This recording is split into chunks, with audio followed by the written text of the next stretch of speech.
traditional Japanese attitude towards the war and peace, security, as dramatically changing. China has put the pressure on Japan. It is the government to force the companies to reduce the dependency on China. The approach towards China has shifted from an initial stance of competitive coexistence to one of containment, trying to actively go after and weaken the Chinese economy as a competitor. I think there's significant concern in both capitals, Tokyo and Washington. The U.S. is bound and determined to use all means necessary to compete with China economically. That's our cue. Welcome, everyone. Thank you very much for coming out, and I'm glad that the weather has improved a little bit here so we can get started in the sunshine. My name is Larry Greenwood. I'm the chair of the board of the Japan Society of Northern California, and we have a really exciting program for you this afternoon. Let me just first thank Morrison Forster for the use of this wonderful facility. It's going to be very hard for us to really focus after seeing all that beautiful thing out here. Mike O'Brien is sitting over there. Mike is a long-time board member of the Japan Society of Northern California. Thanks again, Mike, for making this available. Let me just set the scene, or give you some of the background as to why we wanted to have this particular program at this time. I think many of you will know that China announced in 2015 the Made in China 2050 initiative, in which they said they were going to be putting a lot of resources into making China a powerhouse in high technology areas. And that, I think, took a lot of people by surprise in a couple of ways. I mean, not our speakers, because they've been following China so closely, but for those of us who hadn't, took us by surprise in a couple of ways. One was that the focus on the breadth of the technologies that they were looking at. So it was all the way from telecommunications, AI, quantum computing, EVs, of course, is a big one for China. So the breadth of the technologies that they were looking at, and also perhaps maybe more concerning, was the focus on self-reliance and being dominant in these industries through their own efforts, and not really, almost kind of a protectionist way of proceeding in terms of technology development. And this all happened at the same time, of course, that China was building up its military and being more robust in its foreign policy around the region. So it did raise it raised a lot of concerns in the United States. It became a major topic of conversation of interest to President Trump when he became president in 2017, and it's also become obviously the focus for a lot of attention in the United States and Japan. And the U.S. and Japan, I think, share a concern about kind of economic security, which is words that we'll talk about a bit more in the program. There's been a long-standing concern about China and its trade policies. This is now more of a trade security or economic security type of issue, a broader one. So we're going to explore that intersection between economic policy and security policy today with two really wonderful speakers. One who is directly right to my right is Kazuto Suzuki, professor at Tokyo University's Public Policy Institute and Graduate School of Public. Graduate School, that's it. And by the way, can you hear me okay? Okay, good. It's just that the Suzuki-san came through so powerful that I wasn't sure if you could. I don't know. Hear me. I think my microphone has a much better reception. And Suzuki-san is a well-known expert in this field, in a number of fields.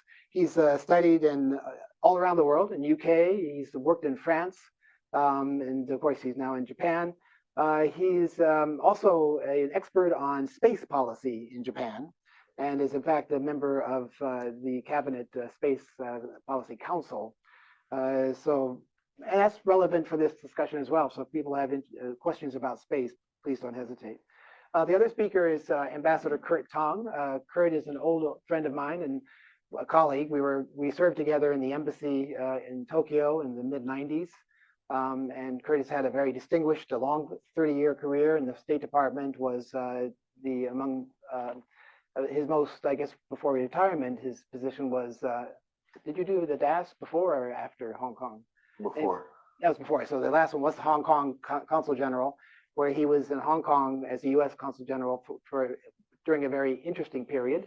And but Kurt tells me that he just came back from Hong Kong and he was not arrested. So that's good news.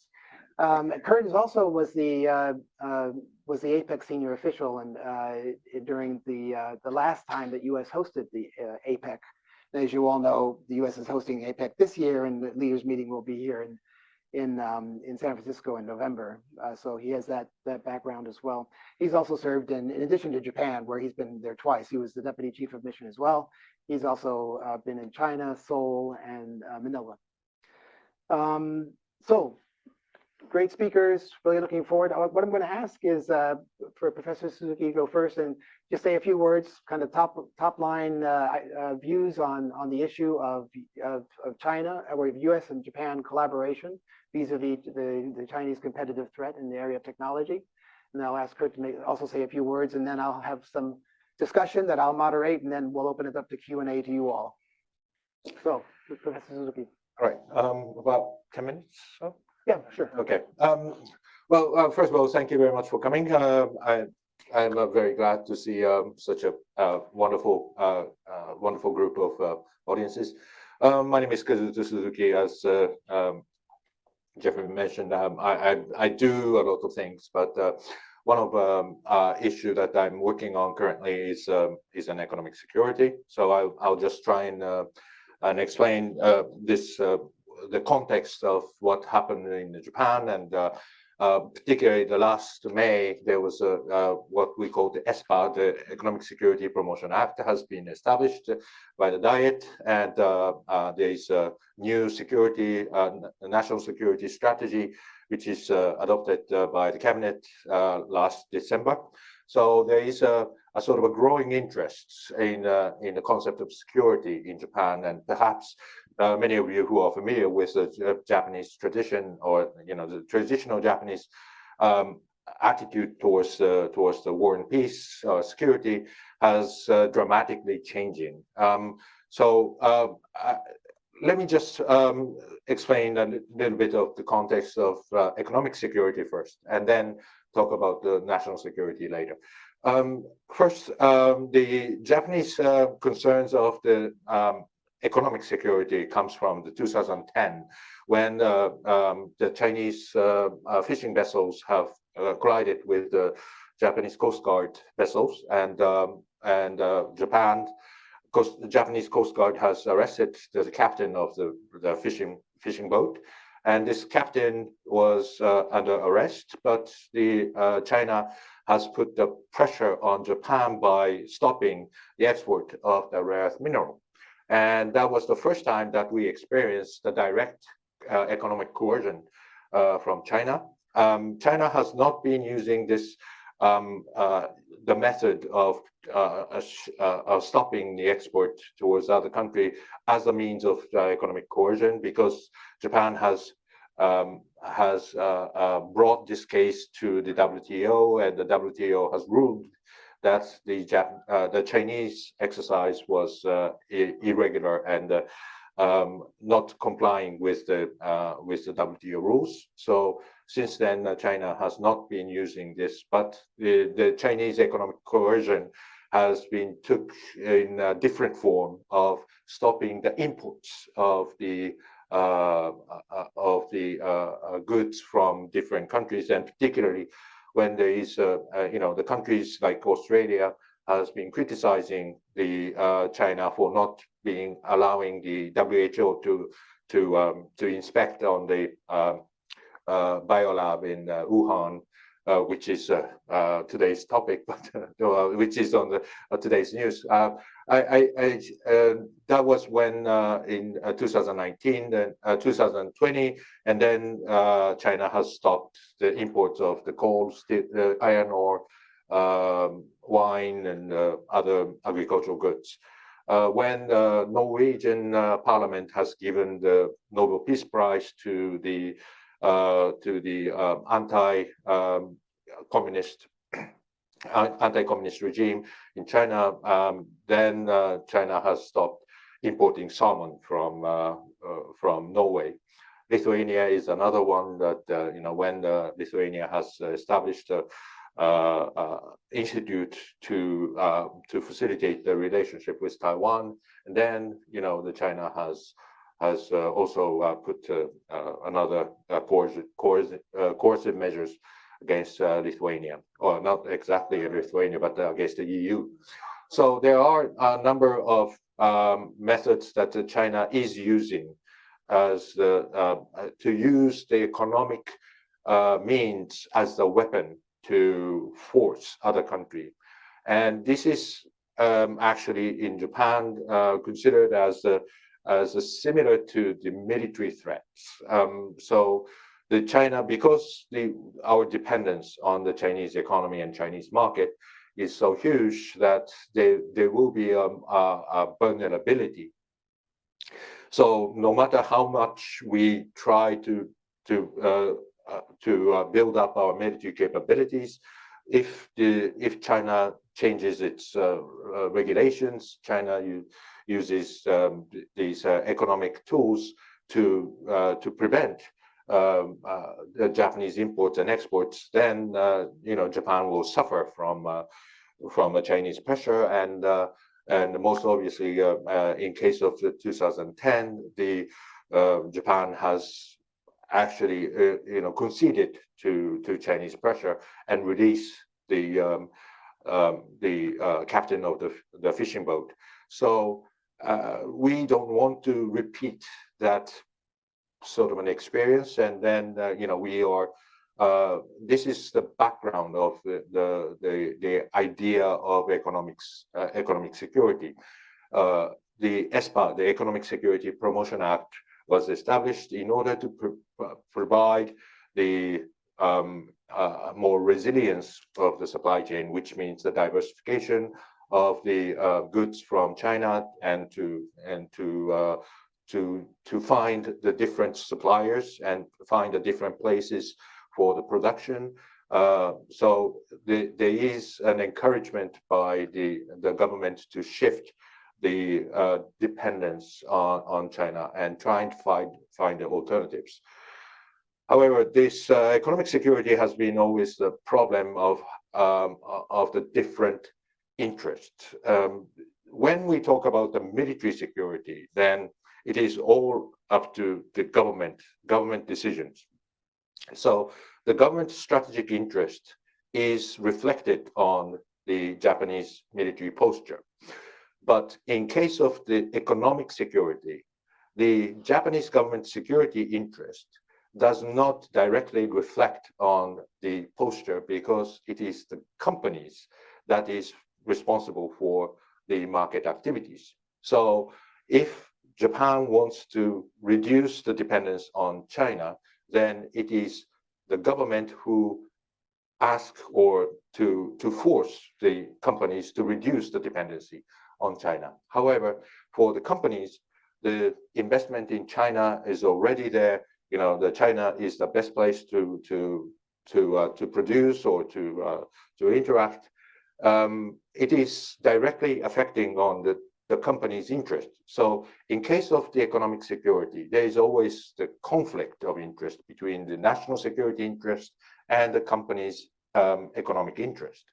So how do we reconcile these two is an important problem. And the ESPA, Japanese Economic Security Promotion Act, is not using the regulatory means, like the case of the export control on the semiconductor against China. Japan is trying to encourage the Japanese companies to change. So putting subsidies to the companies and to incentivize the companies to change their behavior. However, the companies will remain to have to have an option to take a risks of keep investing in China, expanding their economies. But at the same time, they are now recognizing the risks of working with China, and then it is there is a gradual change of behavior in the companies, particularly in the very sensitive sectors like robotics or the electronics. Those companies which are now being involved in the let's say the copying machine, for example, the Ricoh or Fuji Xerox, and these companies are now retreating from China because China has a very unique copy machine regulations that it has to provide all the data to report to the government if these machines are used in the private settings. So if these copying machines are in the companies, then all the data, the company data, which is used through the copy machine, will be transmitted to the government. So that is unbelievably impossible. So the Japanese copy machine factories are now retreating. This is one of the way, as you mentioned, that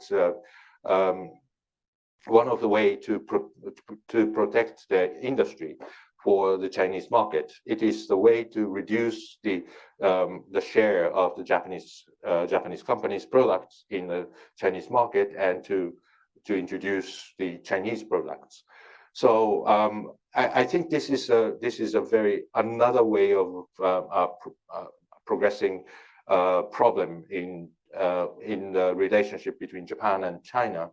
How to mitigate and reduce these kind of Chinese unilateral actions, particularly for the domestic market. Turning into the security strategy, the national security strategy, which is adopted last December, includes the economic security. So this is clearly stated as the part of the national security strategy, and this is the way in which to find the it's the whole of the government approach, not just the security posture, but also the economic posture needs to be set against China, and we are clearly recognizing that this is a security matter rather than just an economic matter. So to sum up, there is always the matter of the balancing between the security interest and the company's interest, and also the economic security is the matter of security, and the communication between the government and the companies always comes as a security first. So the Japanese government is trying to convince the Japanese companies to change the behavior, but still, there is always a room for the companies to play or take the risks. But again, that risks may not only limited to the companies, but also reflected on the entire security issue. So again, we are working on how to synthesize these two strategies. And I am apart from what I do at the university, I am a director of the new think tank called the Institute of Geoeconomics, which is trying to provide a forum for the government and the industry to communicate each other, to set the common goal or sharing the same security objectives against China. So I'll stop here. I'll be happy to respond any questions. Great. Thanks for that, Professor Suzuki, and a good, very good explanation of how Japan has come to this area of economic security in its policies. Kurt? Thanks, Larry, and good afternoon, everybody. Seem to be echoing.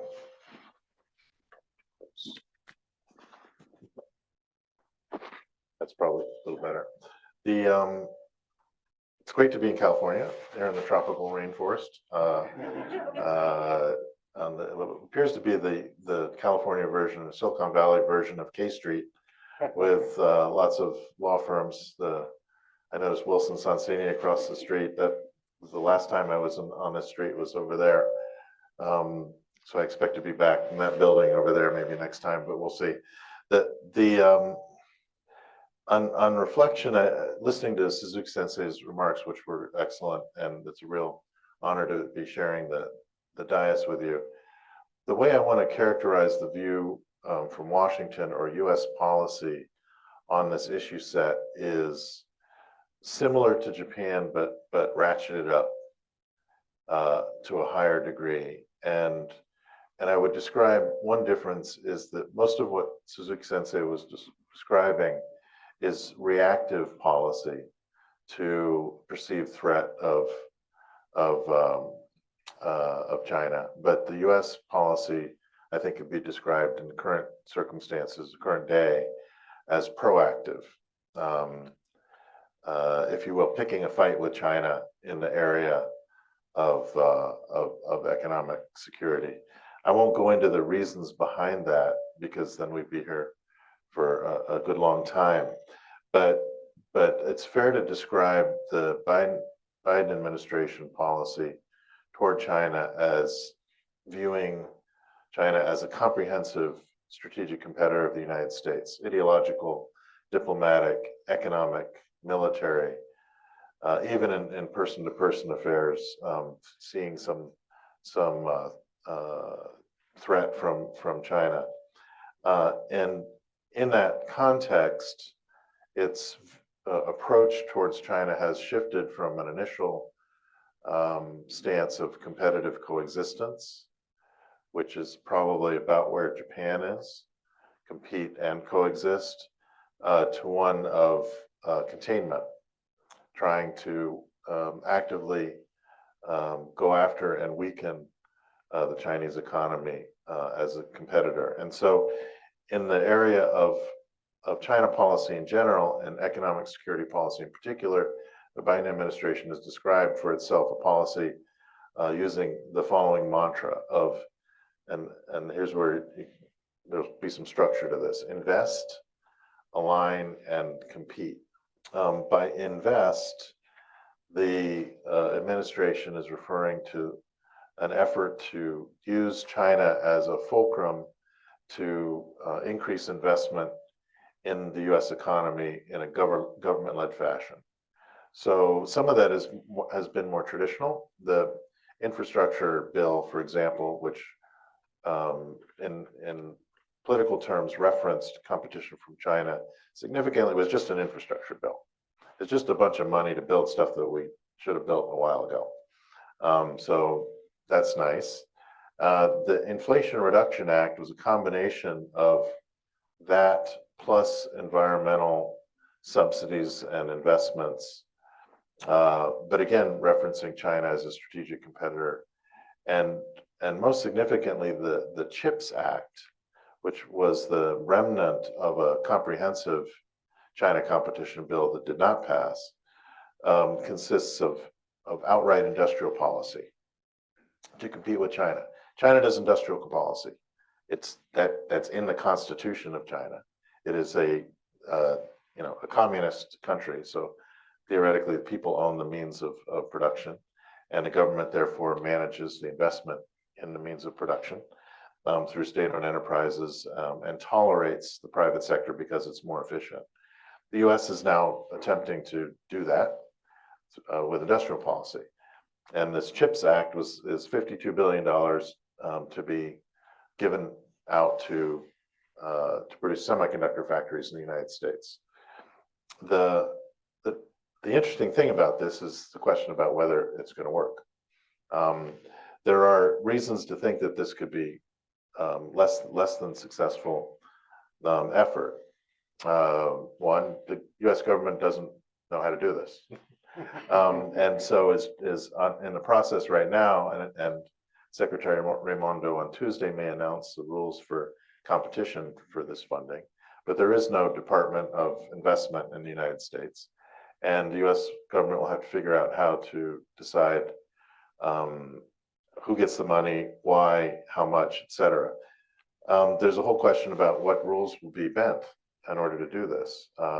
Today I was reading about the fact that typically when there is federal government funding for a project, it has to go through a deeper version of environmental review, which could take 5 to 7 years for any project. If one were to build a semiconductor plant on a 7-year plus alpha time frame, one would find that the product that one is producing is now not only 1 generation behind, but probably 3. So how does that work? And then there's a question about, is it in fact an amount of money that really makes a difference? Because a semiconductor plant is a very expensive thing these days, $10 to $15 billion. So 50 billion doesn't sound like that much once you scatter it around and that. So there are lots of questions about whether this is going to work or not. Timing to the investment cycles, whether the government really knows how to do it, and the like. But it's very exciting and interesting, and I'm a business consultant, so it's really exciting because then you get to talk to people about it, and they pay you for it. So We're not paying, by the way. I thought you were going to cover my car rental, but anyways, align. So the invest, align, compete. Align refers to working with other countries to have similar policies to contain China and its economic and industrial development, particularly in specific sectors which are most relevant to China's military capabilities, which are considerable, growing, and of deep concern to both the United States and Japan and many other countries. So a recent breakthrough in this effort was a trilateral agreement between the United States, Japan, and the Netherlands to reach rough equivalency in their treatment of semiconductor equipment, manufacturing equipment exports to China, which is great and a strong evidence of effectiveness in the U.S. government's approach to this alignment proposition of having policies across countries be aligned. But when one thinks about this carefully, this may end up being an isolated example of success, and we'll see how it works going forward. Because if you think about semiconductor manufacturing equipment, there's only 6 companies located in 3 countries. They sell equipment that China might be able to duplicate in, say, 15 years, optimistically, and they're all friendly countries. And China just has to kind of take it or leave it in this area. And even then, it was a bit of a lift to get them aligned. And trying to coordinate a technology denial policy towards China across multiple sectors, some of which are very squishy. Like, has anyone bought any AI lately? Like, when you get it, it's like, what is it? Is it Jello, or can you hold it? I'm not sure what AI is, and how does one control the export of AI to China? That's the people in the government right now trying to figure that out. And it may be possible, and I just don't know it. But it's going to be very challenging, and there's questions about implementation capacity, and then a whole lot of issues raised. Like, there's a discussion about friendshoring, which is the nicer version of onshoring. When you say that we want this industrial capacity to be among friendly countries, which is a great idea, but who are the friends and who aren't the friends? And is France a friend? I don't know. Good question. Sometimes they are, but I don't know if there's any French government people here or not. But how does one define the friends, and is it actually just protectionism insisting on everything being brought on shore? So that's going to be challenging as well. And then last, the compete aspect. The goal here would be to replicate the success of the U.S. policy on Huawei. You probably heard of a Chinese company that almost died because the U.S., let's be honest here, tried to kill it, right?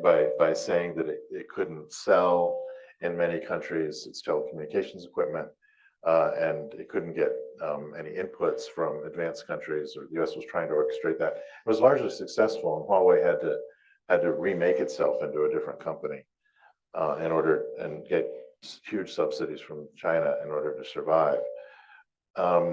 That's the wave of the future, is to try and decouple and cripple specific Chinese industries. But this raises the deepest set of questions, actually. Like, what does that mean for supply chain stability going forward? What does it mean for inflation? Earlier today, I was talking to my good friend and former colleague, Michael Beeman, the assistant USTR for Japan, Korea, and APEC, until he got lured away by Stanford University recently. And I was describing my own lack of desire to pay $15,000 for a cell phone, which may be the actual price if one were to onshore all processes associated with its manufacture. And maybe maybe it would only be $5,000. I don't know, but it seems like a lot for a cell phone.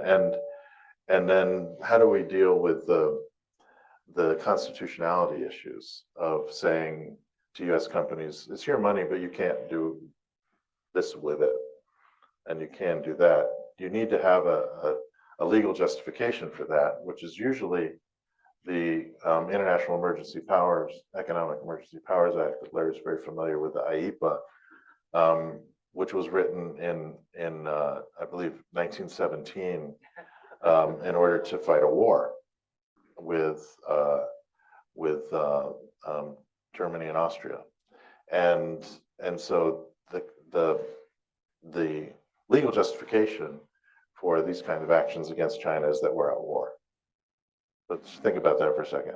So I'm not here to say this isn't going to work, but I'm here to say hold on to your hats, because the U.S. is bound and determined to use all means necessary to compete with China economically, at the expense of some disruptions in supply chains and other effects which could be significant for private sector participants. And I'm frankly not quite sure how it's all going to turn out. Thanks, Kurt, for that uplifting message. And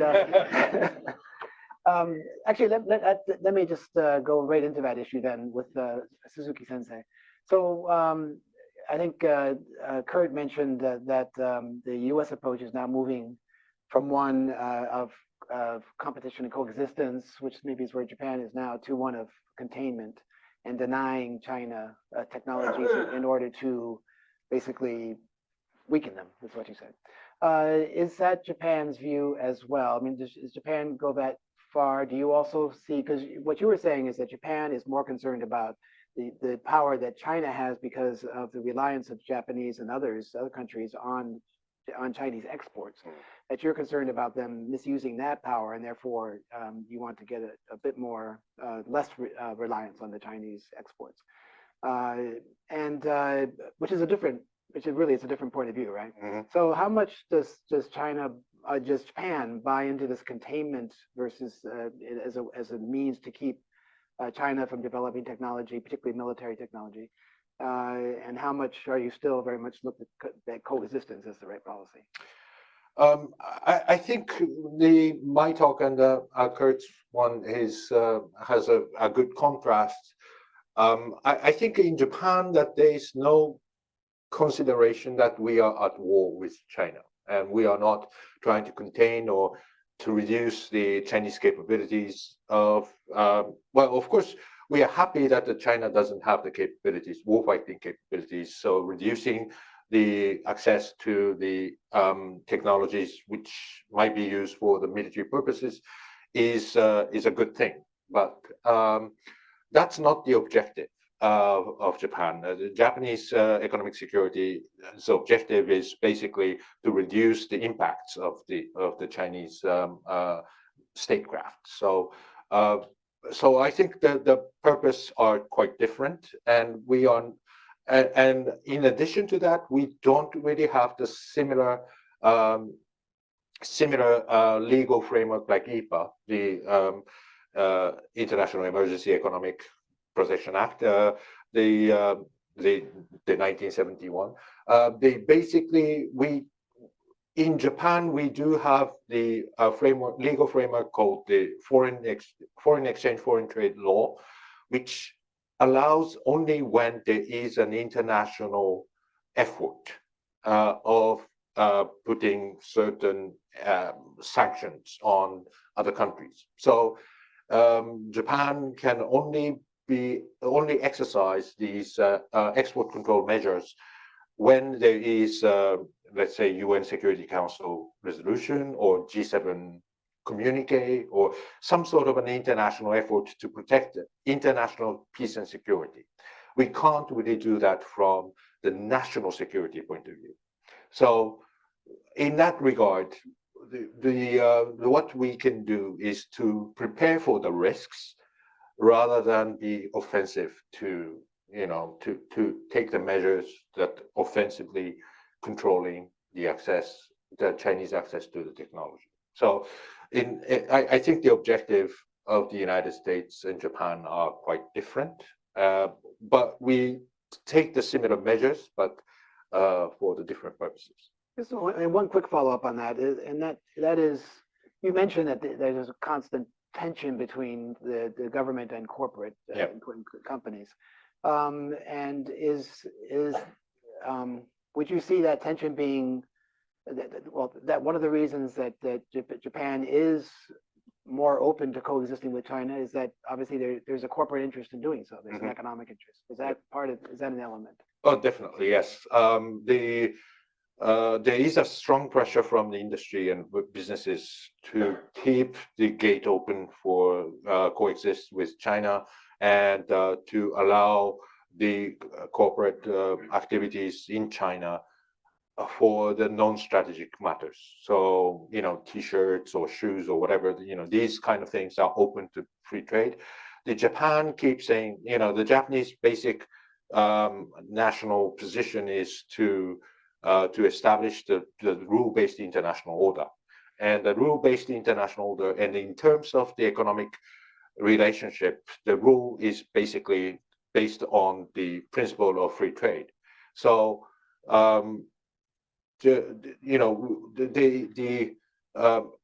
we can take an extreme measures if there is a security involved, but it's only when there is a very limited cases of the obvious items that is linked to the security issues. So we can't really go into that. For example, the semiconductor issue. I mean, the semiconductor, the Japan, US, and the Netherlands, the trilateral agreement was only be possible when there is sort of an international effort. So this is part of the international effort.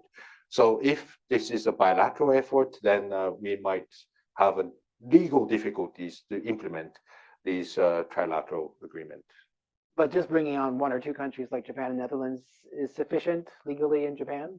Oh, it's not a Security Council resolution. It's not exactly a Security Council resolution, but at least it can be interpreted as international effort. Kurt, you mentioned this. You mentioned both sides, of course. That is the invest side where we're building up our technological capability, hopefully, and then the containment side where we're trying to deny it to China. Let me step back and just ask you. The use of economic or trade as a tool, a political tool, is now increasing rather dramatically, I guess I'd say. I mean, Professor Suzuki mentioned a number of cases in which China used it. we also became very active. We've always had sanctions. We've had export controls for a long time, but I think we would both agree in terms of our time in government, still relatively limited use, right? But that exploded under Trump, and we're using it obviously a lot more, including under President Biden. Are you concerned that the basic trade, the basic rule of open trade and investment that was created after World War II, is it under threat to actually disappear with all these, what had been exceptional is now becoming more of the rule? I think you can make a good case that that is the direction of change. I'm not sure how far it's going to go, and whether we get into a world where there's actual systemic negative progress and the sense of aspiring to have a relatively borderless system, because a lot of progress was made, from my perspective, progress from the period of the Second World War up until about five or 6 years ago, in the direction of liberalization under the theory that fewer barriers to trade and investment between nations would ultimately raise everybody's incomes, right, and result in faster growth and the like. And that consensus has diminished, and the U.S. is in a stalemate, but it's also not actively tearing up its prior free trade agreements. You can make the case that the U.S. has made the WTO less functional than it was previously, but it's still there. And the U.S. did not withdraw from WTO or kill it or anything like that, and other countries have not done so. So I don't know how far it's going to go backwards in the sense of systematic protectionism, but I think episodic negative leverage events. Let me explain what I mean by that. There's two ways of trying to accomplish something in a policy sense with other countries using economic tools. One is to offer them an incentive, and one is to offer a disincentive. Disincentive is negative leverage, export controls, sanctions, various punishments. And a positive leverage would be a trade agreement or a market opening measure in response to something in return, sort of making it a deal. And the U.S. has pretty much abandoned the positive leverage approach, at least for now, and been using negative leverage. But it's been kind of issue specific and not across the board. And much of it is actually focused on China and on Russia. So it's a mixed bag, is the short answer to your question. Well, and just a quick follow-up. To what extent is use of economic or trade measures or economic measures, including finance and sanctions, eventually possibly self-defeating in the sense that it encourages countries to then become less dependent on us? I mean, I'm thinking in particular of payment systems that are now developing in China and elsewhere because of our use of the right. And this is where the fact that most of the world is now living in middle-income countries that are not G7 countries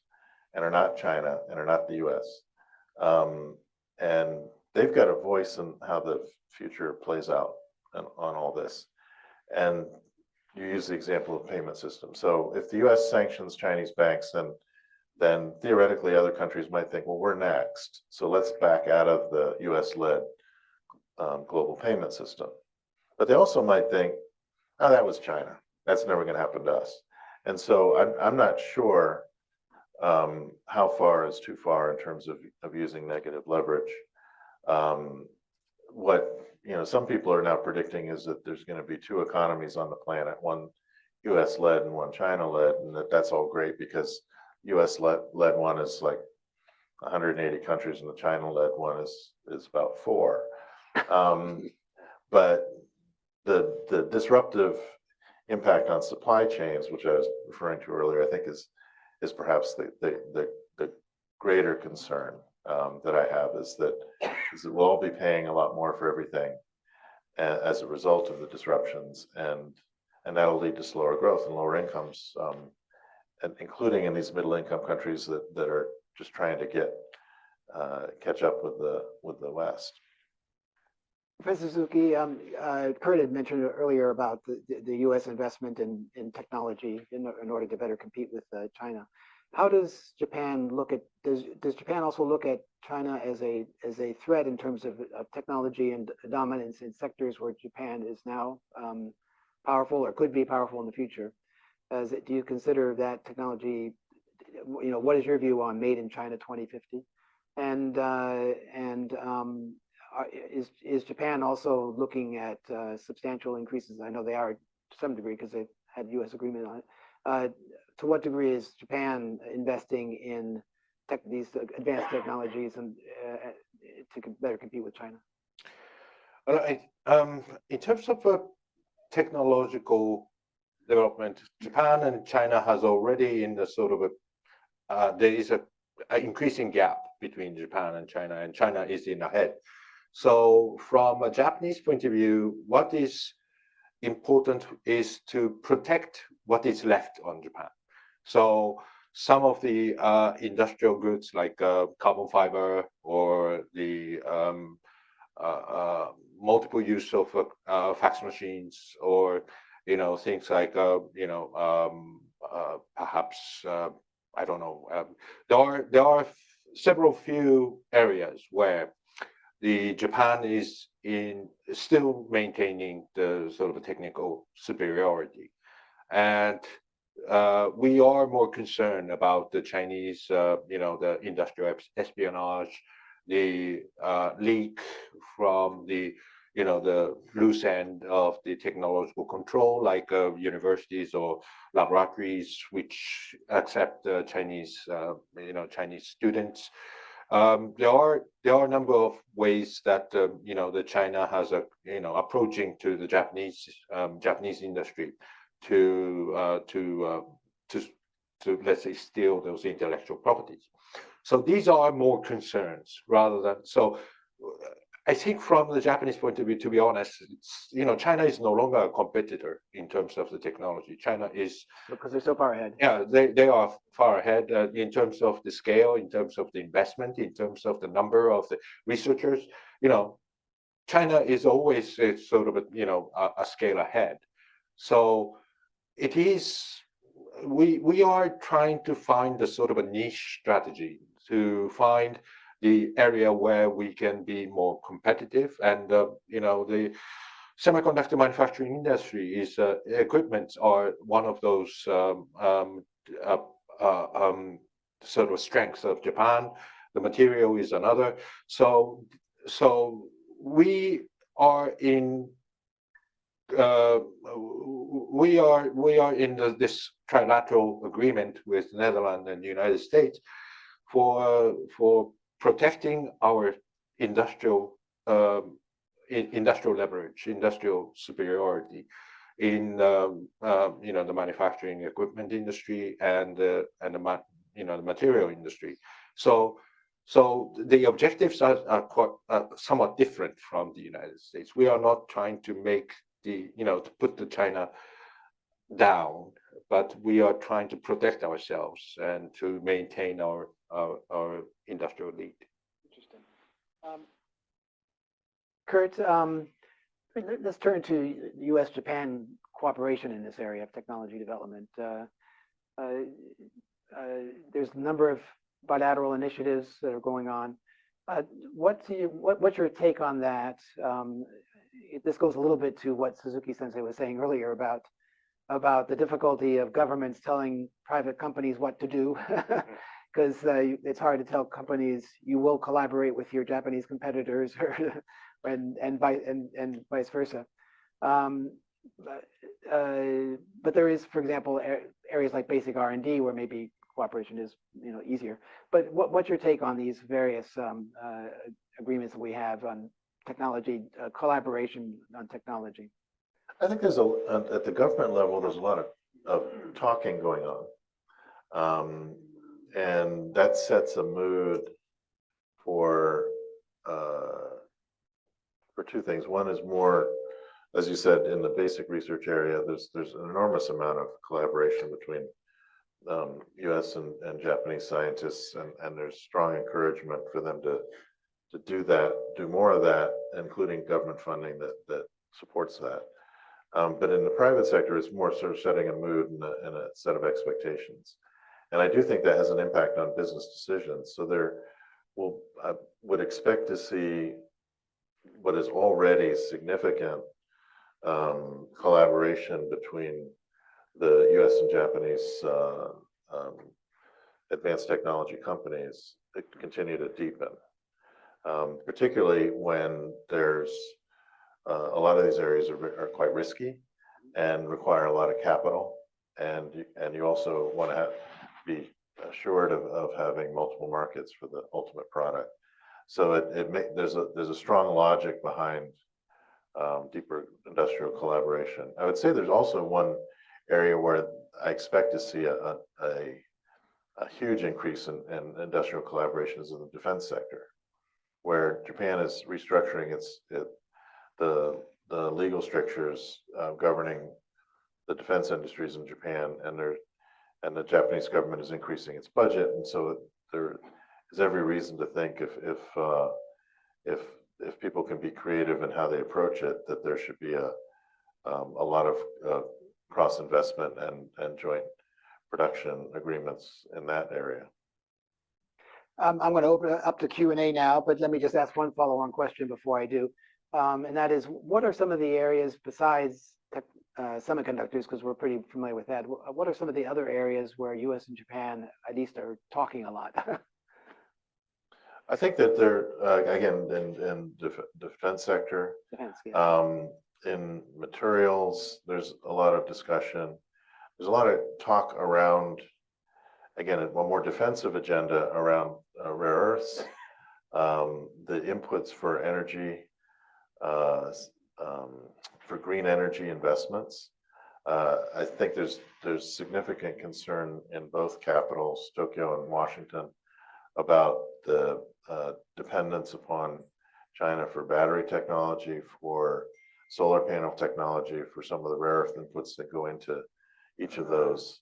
And it's a bit of a quandary, because you want to expand investment in those areas as quickly as possible in order to help mitigate climate change, but then that doing it the fastest way could actually increase dependencies on China in meaningful ways because China has put so much effort into those technologies, which is actually not a bad thing that they produce really good solar panels at low cost. But then, do you want to be dependent on that? Yeah, as someone who bought their solar installation after the tariffs went in, I'm not happy. I'm not happy about it. I'm going to open up the questions. Yes, sir, right here in front. Yes.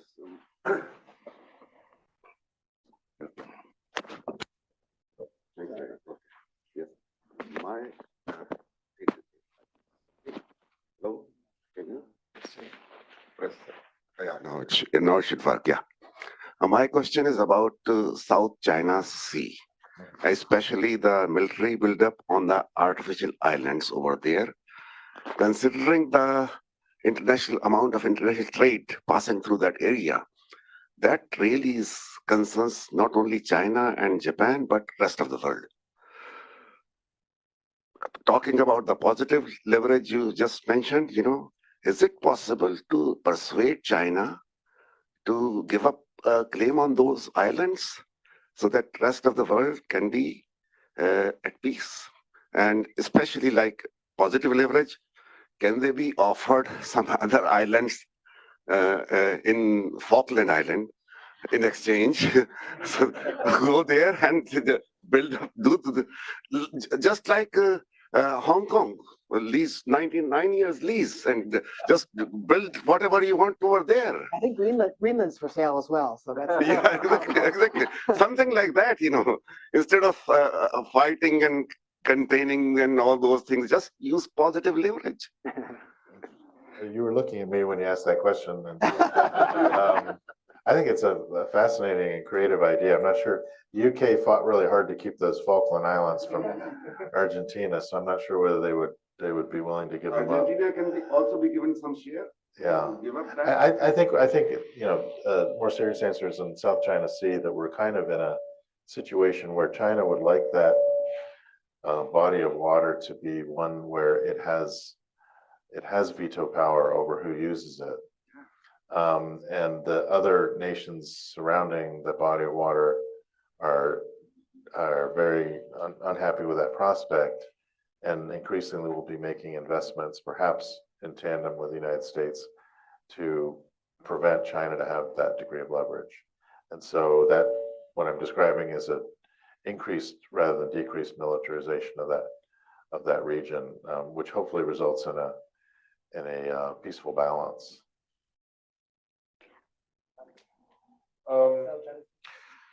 Well, I think in order to maintain the international traffic, right, I think the freedom of navigation operations, the FONOPS, is an important element, and Japan, as well as United States keeps doing that, and Japan is always in the support of that. So ownership of these islands is one thing, but the maintaining the safe passage of the navigation is another. So whether it's really difficult when the China claim that their sovereignty on those landfill islands as their sovereign territory. It's not really kind of the negotiable issues, but as long as safe passage is guaranteed, then that's the minimum that we are looking for. And for the record, Japan is not going to trade off the senkakus for Chinese withdrawal from the South China Sea. I think I have questions. U.S. say they want to decouple China or to weaken China, but then China in history, it didn't show. I mean, it is an aggressor, like it would like to invade other countries. But on the contrary, if you read the history, starting from like just the 19th century, you have the 8 nations alliance, like from the Western country, including US and UK, they invade China. And then in the 1937, you have the Japan invade China for 8 years, which was fairly, I mean, how to say, fairly deadly. And then, well, millions Chinese was killed. So if you see the history, China has no, I mean, invasion towards other country, but in fact, it is all other foreign countries, they are attacking China. So right now, for the President Xi Jinping, he said he just mentioned he wants to build up China, so China can be a power, because the Chinese no longer want to be humiliated by other countries like in the past. That is the reason why China just want to rise up. So do you have a question that you wanted to ask? So no, I'm raising this point. So can you, I mean, how to say, verify and then evaluate? I mean, all about this point. When from the history, and then about the history of China and how they have been humiliated, and then until now they just want to rise up as a global power, because they have been like humiliated for quite a long time. So this is another will which is in contrast to the mainstream media. So if you can give some opinions on that, yeah. Great, thanks. I'll take a shot. I think your description of China's worldview is accurate from the perspective of Beijing and how the world looks, and the relatively recent history of the planet, just going for the last 200 or 300 years. I think that the concern from the United States, if I can speak to that, is that if you think about means and motive, that China has the means to being now a very strong country with a impressive military and a very strong economy, has the means to impact other countries. And then the question is, what are its goals, and is it motivated to be an expansive power, to dictate the terms of trade with other countries, to and to push its own system or values or approach to rules making onto other countries? And that's a great subject of debate. And there's probably about 30 professors over at Stanford discussing this right now. And it's I think for me it's kind of an open question. How the degree to which China is, to use the academic term, a revisionist power, or and then what does that mean? Is it trying to reshape other countries in its image, as is often said in Washington, or does it in fact just feel like, since it's so big and strong now, it shouldn't have to adapt to rules that were set by countries other than China over previous decades? And I'm not sure, to be honest, but it's somewhere in that area. Right. Every country has its own history and their own motives of building up military capabilities and achieving, to shape and form the international relations on their own term. But that doesn't necessarily mean that, the China is allowed to do everything. I mean, I think the current international relations, or current international order, is basically maintain the status quo. So, the Russian invasion in Ukraine is based on this notion that Ukraine is a part of Russia, and therefore, the Russia has a right to invade in Ukraine. But that's totally wrong in the current international relations, international order. So I think as long as, whatever the reason that the countries build up their military capabilities, I think what is important is to how that fits into the international order and playing within the international law. And I think that's what what it is. And every country has their own history. Japan has on the one hand, Japan was an aggressor in the Chinese continent, but also Japan was the victim of the two atomic bombs. So there is always the aggressor part and the victim part and the histories, and which side that you highlight on it depends on the justification of what today's the history is always a subject of interpretation, and I think no matter how you interpret the history, what is important is to maintain the current international order. Another question? Let's do Jean-Marc down here, and then we'll get there.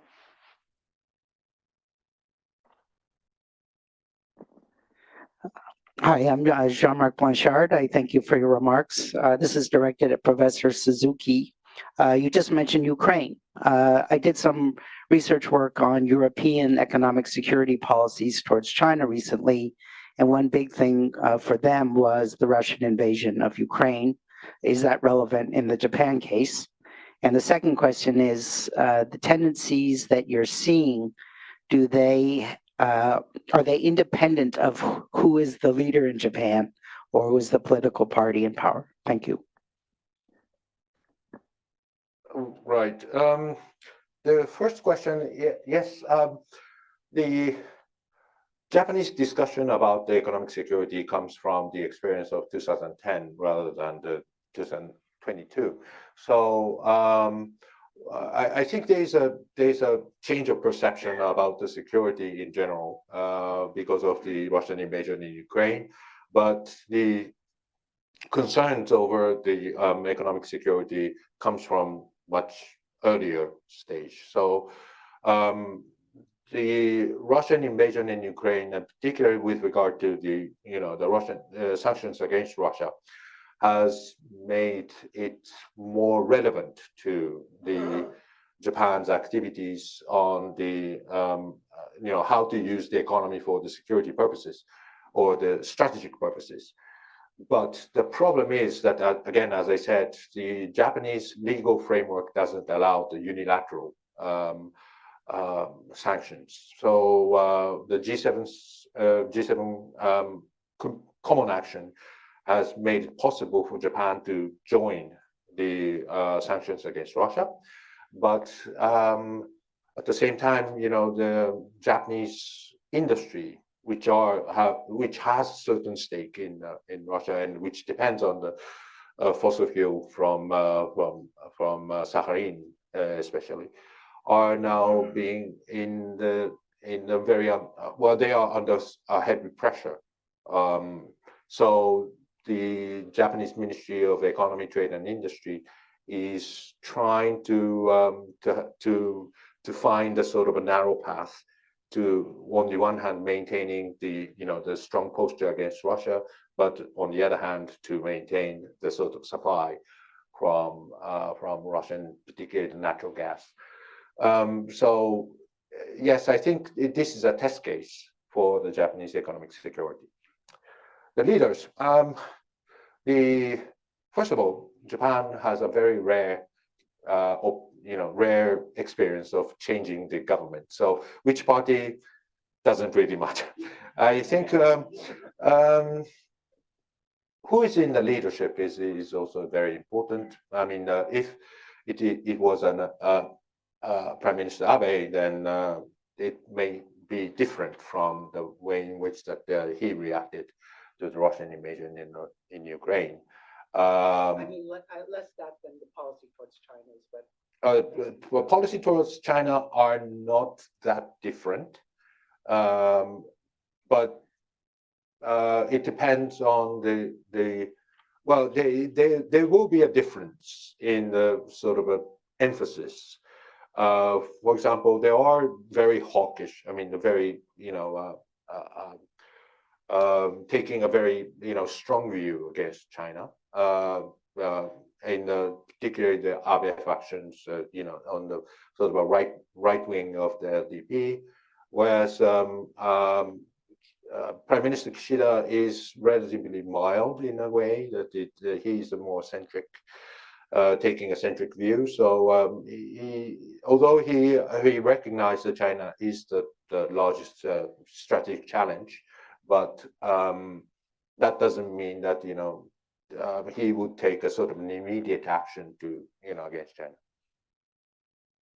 Question over here, Mike. Hi, Mike Fletcher.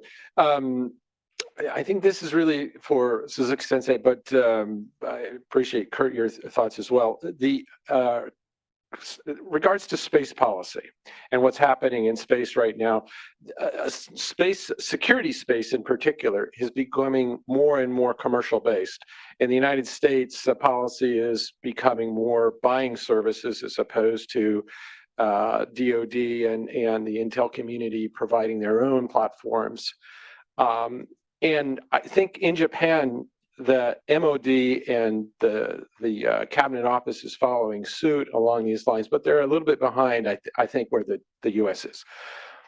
My question is, as these assets become commercial based and they're providing the intel and the DoD, the military services, the security functions, how do we protect those? How do you see the government moving towards protecting those assets to ensure open economic basis and freedom, basically, of operations in space?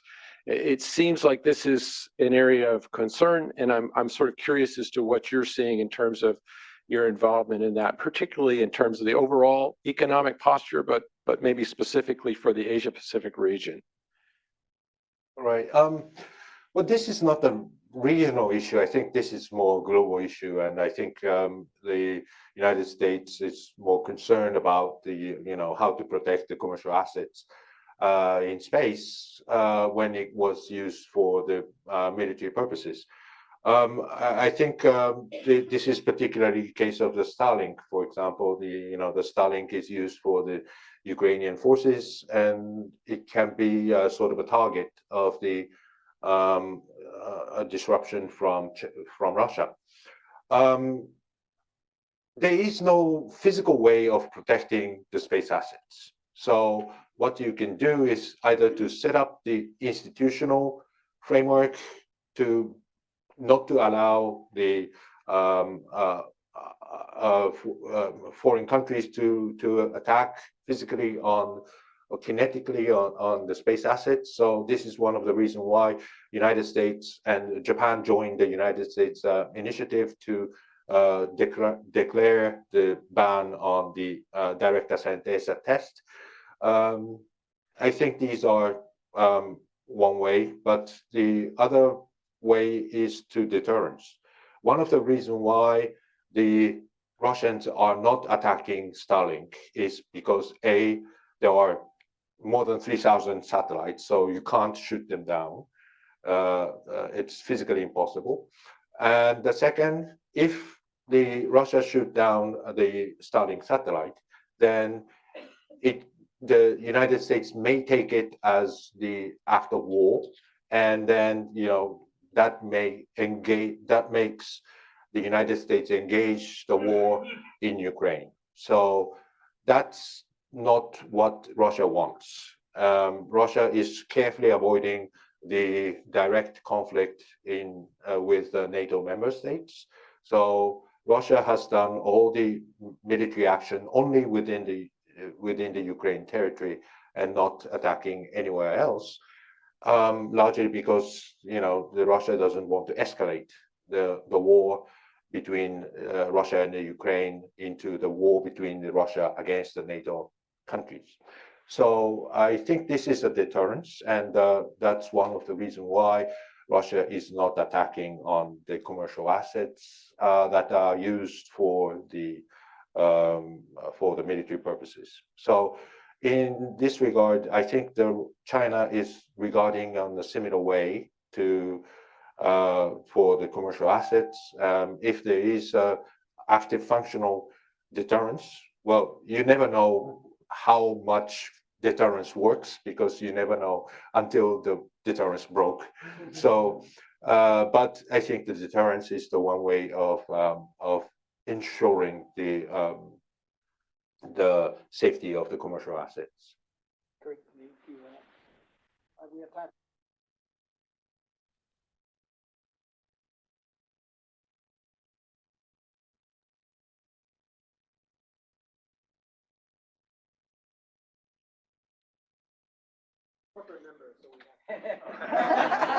Thank you, Larry. So hopefully I have to make a good question now. Pressure is on. Well, I think President Biden mentioned something about China, that the competition is good, but the confrontation is not. Something like that, I guess he made it. So I think in the technology side, especially, the competition is, I think, is a good thing to make human being better for the future.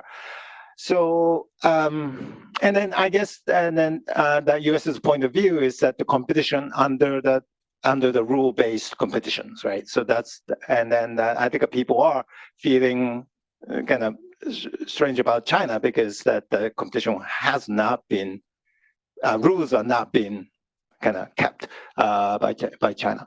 But when you look at the competition right now, when it's come to the technology and science, there is definitely that China really taking off.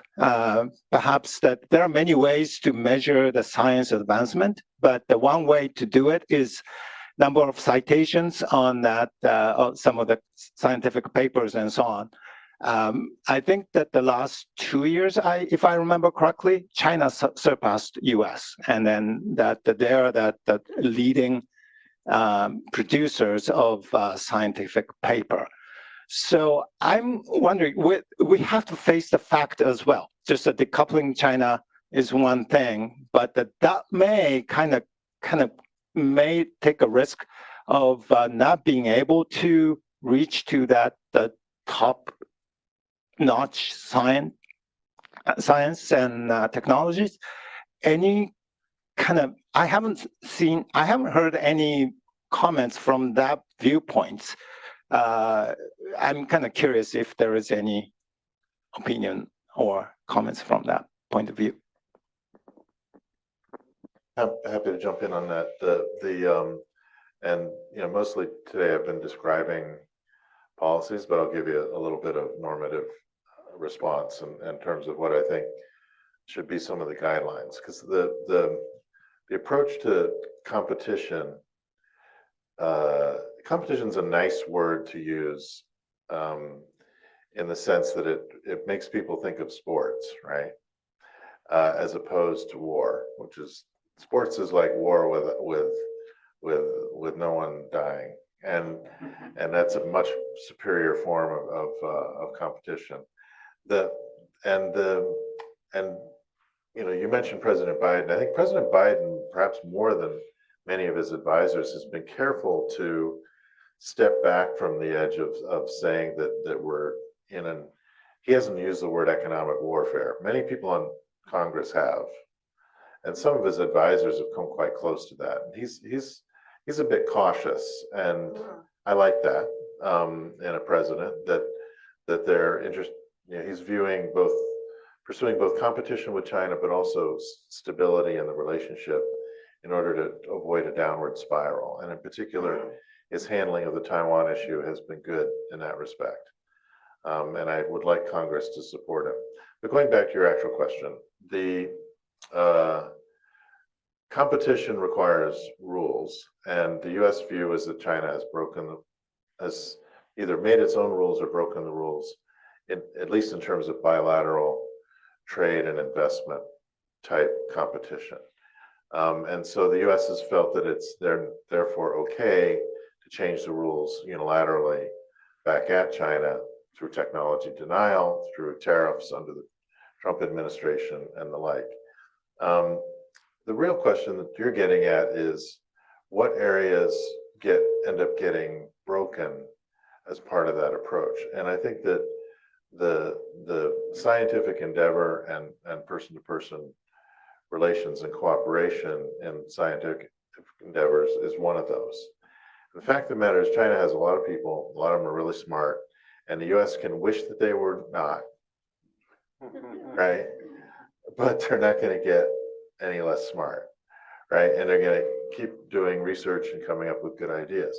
The US is way ahead on many applied science areas, but China is doing really well. And the question is, where do you draw the line between competition and cooperation in those areas?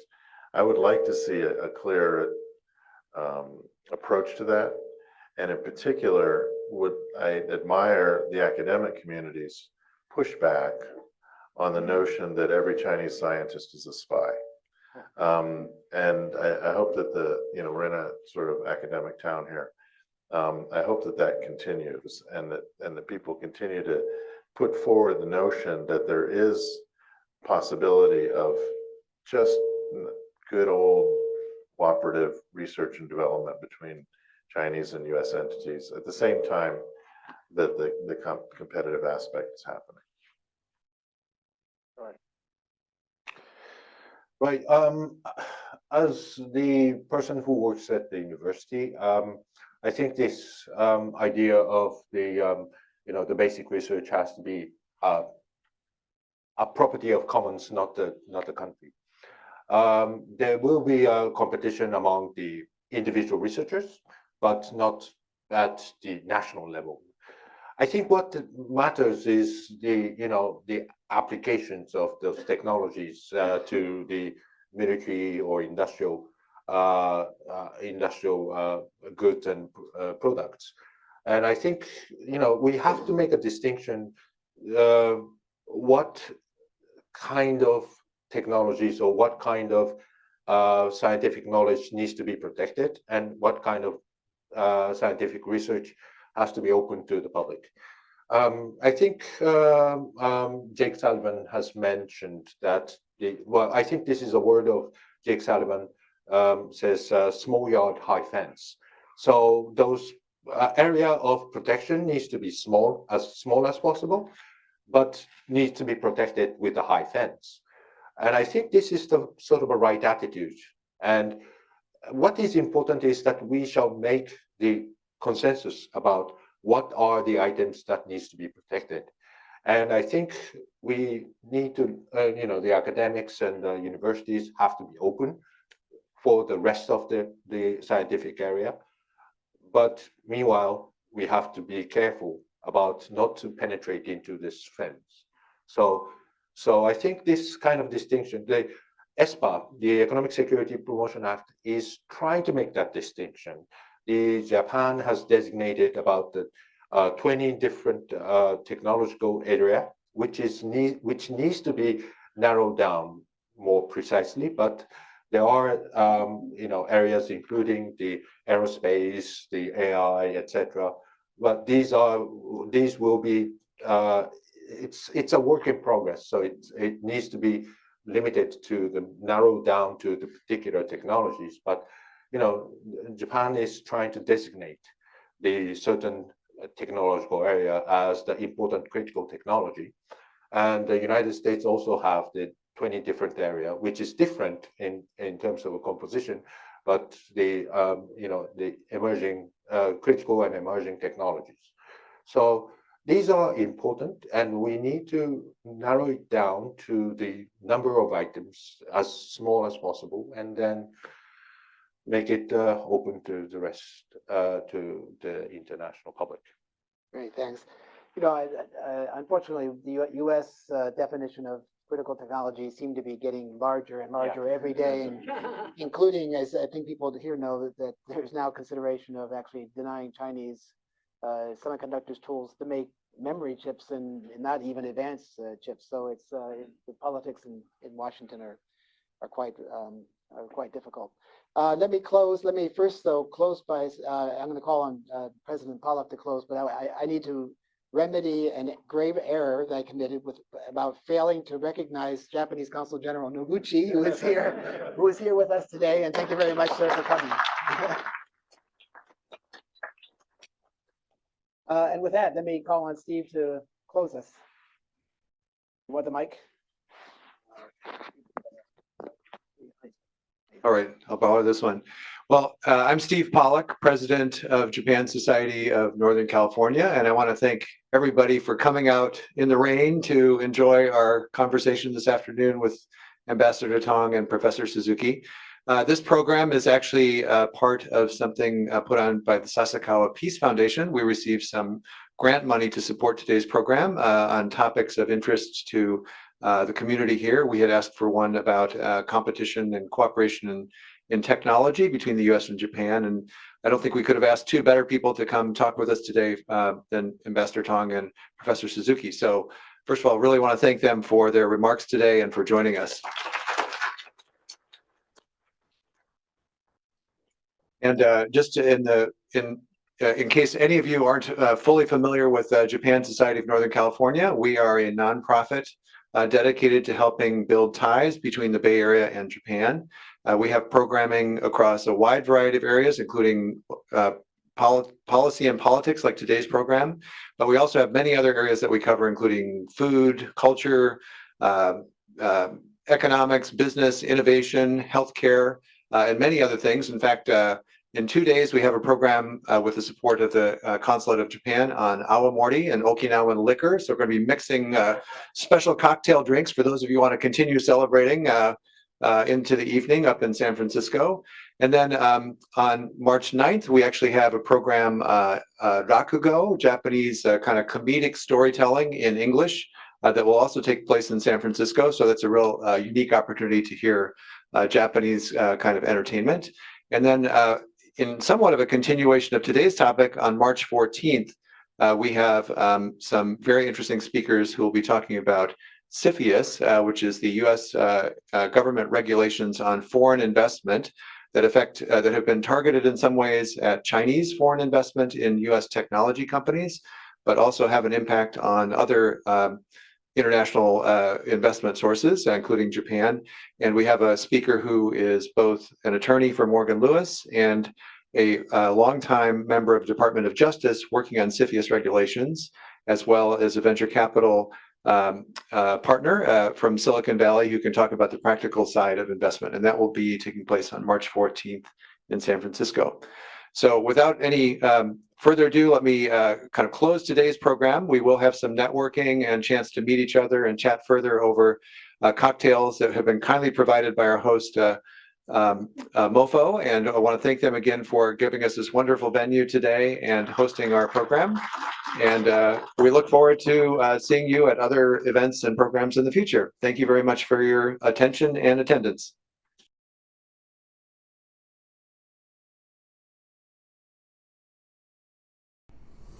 Building bridges between the United States and Japan since 1905. Japan Society.